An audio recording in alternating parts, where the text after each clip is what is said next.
আসসালামু আলাইকুম ও রহমতুল্লাহি আবরাকাতু। প্রিয় দেশ ও দেশবাসীরা, আপনারা দেখুন একটা ড্রাইভার কতই না কষ্ট করতে পারে। এই যে গাড়িটা যাচ্ছে, এই গাড়িটা কিন্তু বর্তমানে আছে আপনাদের কলা খেতে। কতটা কষ্ট করে কলা ক্ষেতের চিপা চাপা দিয়া একটা ড্রাইভারে গাড়িটা নিয়ে যায়। শুধুমাত্র ব্যাপারের কথায় অনেক রিস্কের উপর অনেক জায়গা আছে যেগুলি রাস্তা দিয়ে গাড়ি কোনোভাবেই যায় না, সেই রাস্তা দিয়েই বড় গাড়ি ঢোকাইতে হয়। যাই হোক, এই যে দেখতে পাচ্ছেন কলাক্ষেত, এই কলাক্ষেতের এইখান থেকে, এই বাগান থেকে কলা ভরবো আমি।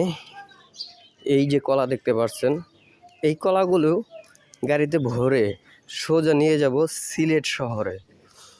সেই সিলেট শহরে এই যে দেখতে পাচ্ছেন আমার গাড়িটা লোড হচ্ছে, আস্তে আস্তে ফুল লোড হয়ে যাবে। তো যখনই আমার গাড়িটা ফুল লোড হয়ে যাবে, তখনই আমি আবারও এই একই পরিমাণ কষ্ট করে, তার চেয়ে দ্বিগুণ কষ্ট হবে, তারপরও একই পরিমাণ বলছি এই কারণেই যে লোড আর আনলোড দুইটার ডিফারেন্স অবশ্যই আছে, এটা অবশ্যই আপনারা বুঝেন।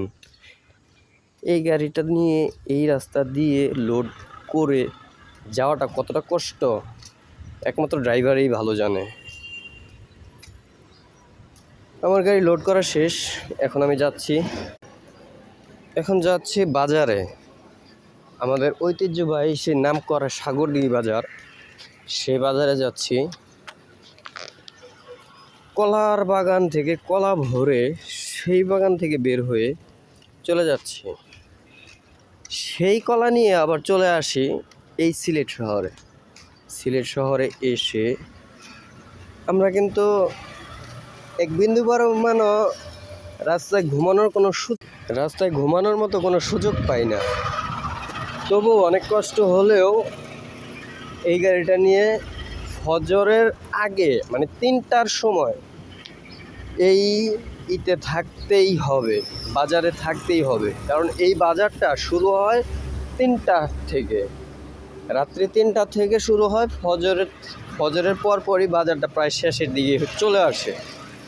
তো আমরা যদি বাজারটা না ধরতে পারি, তাহলে অবশ্যই আমাদের কাঁচা, যার কারণে খুব প্যারা নিয়ে রাস্তা পাড়ি দিতে হয়। এই যে আমার গাড়ি থেকে মাল নামছে সিলেট শহর।